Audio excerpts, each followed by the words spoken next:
Have you ever heard the name Patrice Lumumba? If you have, you probably know him as the first Prime Minister of the independent Democratic Republic of Congo, a charismatic leader who was tragically assassinated.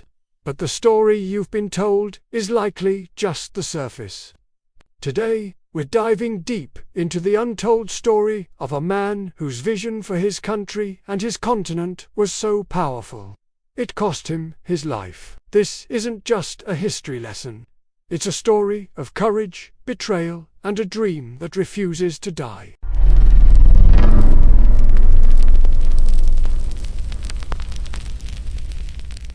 Before he was a politician, Patrice Lumumba was a postal clerk and a traveling beer salesman. These jobs might seem humble, but they were crucial. They allowed him to travel across the vast expanse of the Congo, a country cobbled together by colonial powers. He didn't just see the geography. He saw the people. He talked to them, listened to their hopes and their frustrations under Belgian rule. He saw firsthand how the colonial system was designed to extract wealth, leaving the Congolese people with almost nothing. This wasn't an abstract political theory for him. It was a daily reality he witnessed in every village and town he visited. It was on these journeys that the seeds of a united, independent Congo were planted in his mind. He wasn't just selling beer. He was building connections and understanding the soul of his nation. By the late 1950s, the winds of change were blowing across Africa. Independence movements were gaining momentum, and Lumumba was at the forefront in the Congo. He co-founded the Mouvement National Congolais, or MNC. What made his party different?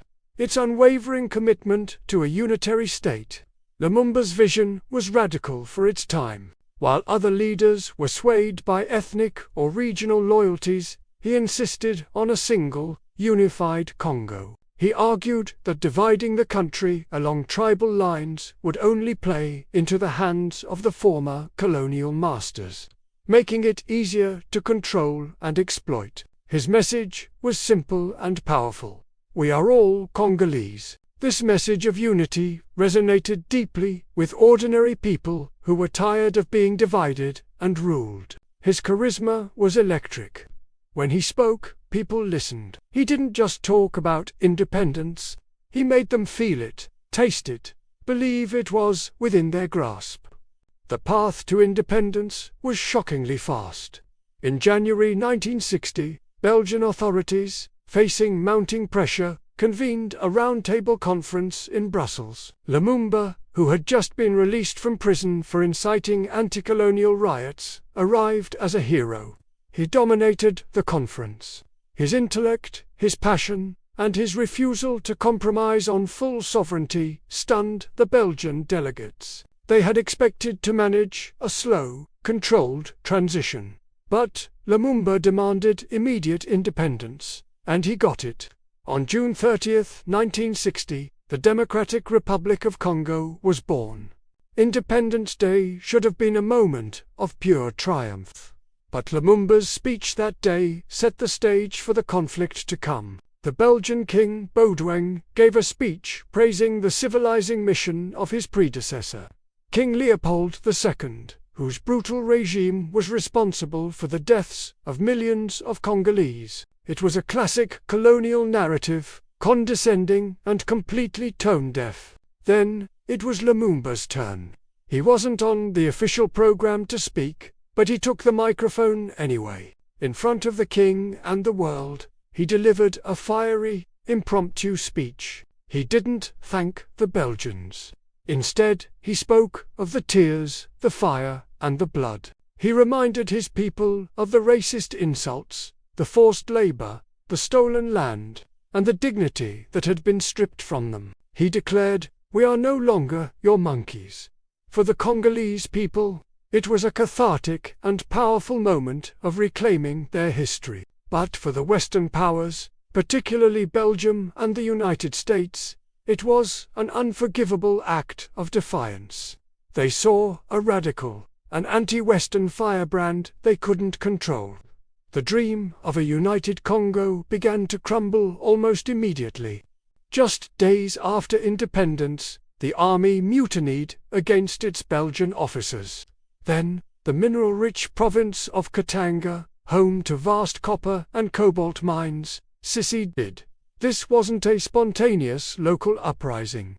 It was orchestrated and funded by powerful Belgian mining interests. With the support of the Belgian government, they installed a puppet leader, Moise Chaume, to protect their financial stake in the region.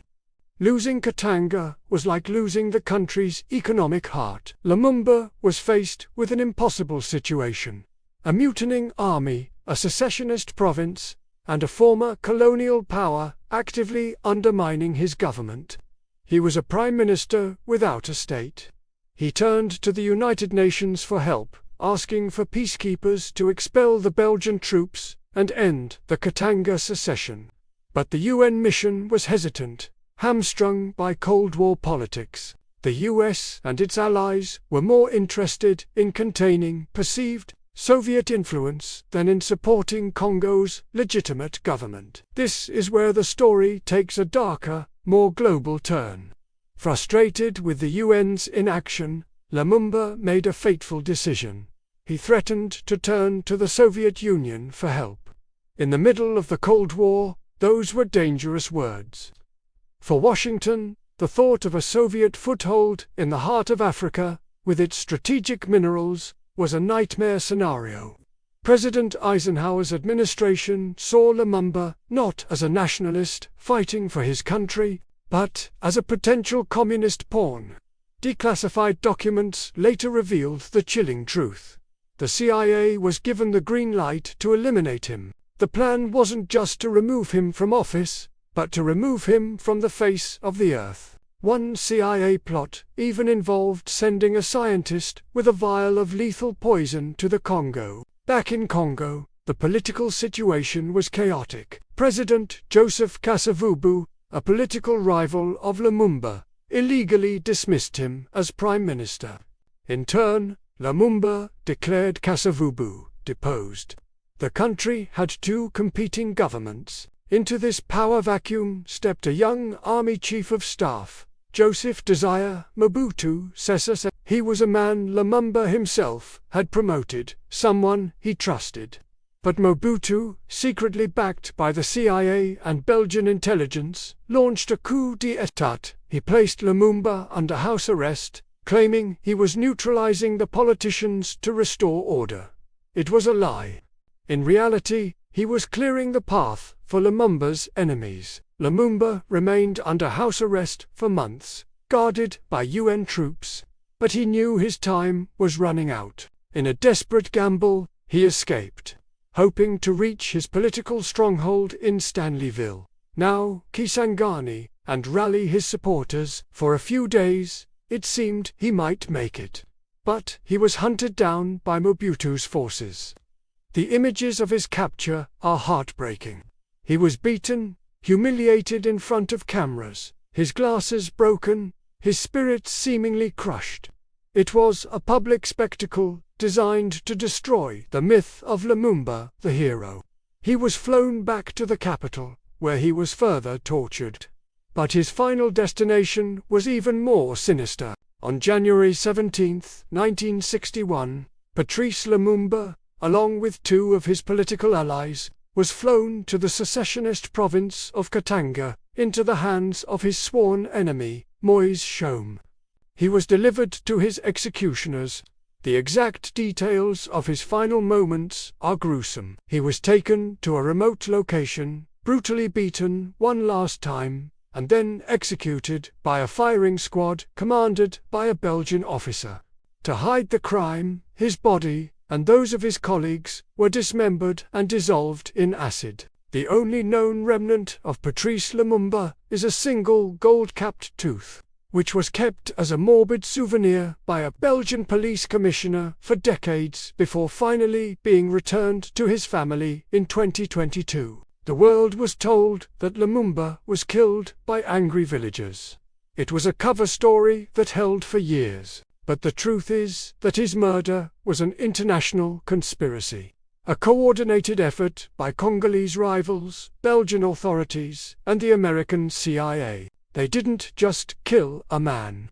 They killed an idea. The idea that an African nation could forge its own path, control its own resources, and stand on its own 2 feet without bowing to foreign powers. Lumumba's death paved the way for over 3 decades of brutal dictatorship under Mobutu Sese Seko, who systematically plundered the nation's wealth while being propped up by his Western backers. The dream of a united, prosperous, and truly independent Congo was deferred for generations. So why is this untold story so important today?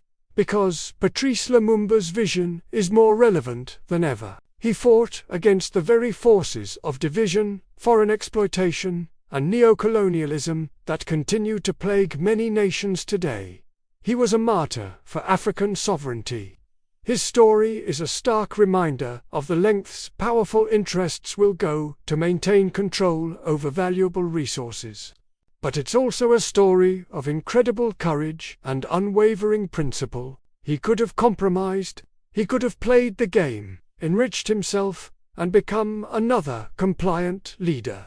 But he refused. He chose to stand for his people, for unity, and for true independence, even when he knew it would likely cost him his life. His legacy isn't just in that single tooth returned to his family. It's in the ongoing struggle for justice and self-determination across the continent and the world. Lumumba's story teaches us that history is often written by the victors, and it's our job to uncover the truth. Thank you for watching. If this story moved you, please like, share, and subscribe for more deep dives into the histories they didn't want you to know. Let us know in the comments what you think about Lumumba's legacy. See you next time.